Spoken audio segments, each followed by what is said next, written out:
Assalamualaikum warahmatullahi wabarakatuh. Berjumpa kembali bersama saya, Valina Hiarinisa dari Fakultas Psikologi Universitas Airlangga. Kali ini kita akan berdiskusi, belajar bersama mengenai Psychological First Aid.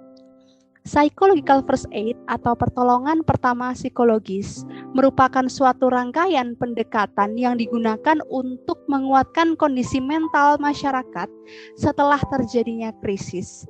Nah, Psychological First Aid ini merupakan upaya pemulihan psikologis bagi orang-orang yang terdampak bencana ataupun krisis ya. Jadi menurut WHO seperti itu.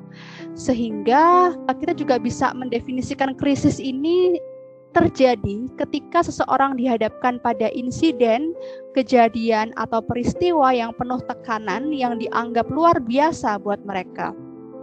Menariknya, seringkali yang menjadi penyebab krisis ini bukan peristiwa itu sendiri, melainkan penilaian atas kejadian sebagai hal yang serius ya, yang dialami oleh korban atau seseorang ya, tidak terkendali dan di luar kemampuan individu tersebut untuk mengatasi masalah yang memicu respon krisis atau distress.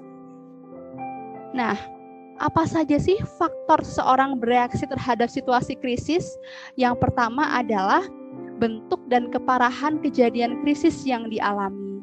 Kemudian yang kedua adalah pengalaman mereka dengan kejadian buruk sebelumnya. Jadi mungkin ada histori sebelumnya, ada sejarah yang mungkin mirip dan kemudian terulang kembali dan akhirnya memunculkan trauma.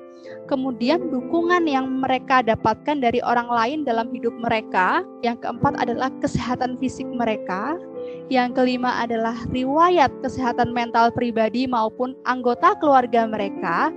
Yang berikutnya adalah latar belakang budaya maupun tradisi-tradisi yang dianut. Selanjutnya adalah usia mereka. Contohnya, anak-anak dari masa kanak awal, menengah, dan akhir tentu akan punya reaksi yang berbeda terhadap kejadian atau terhadap krisis yang dialami. Mungkin krisis atau bencananya sama, settingnya sama, tapi respon yang dialami individu dari tahap perkembangan yang berbeda, di usia yang berbeda tentu akan berbeda. Peristiwa apa saja yang sebenarnya memicu krisis? Yang pertama adalah peristiwa perkembangan. Jadi misalnya pada transisi kehidupan individu, biasanya mengalami krisis-krisis tertentu, seperti itu teman-teman. Kemudian ini ya, lingkungan, misalnya terjadi bencana alam akibat ulah manusia maupun bencana alam yang sifatnya alami, seperti itu ya, seperti gempa bumi, bencana banjir, kemudian permasalahan psikiatris, jadi sindrom yang sebenarnya dan mempengaruhi coping. Jadi ketika individu dengan permasalahan psikologis dan dengan permasalahan yang tidak psikologis tentu berbeda.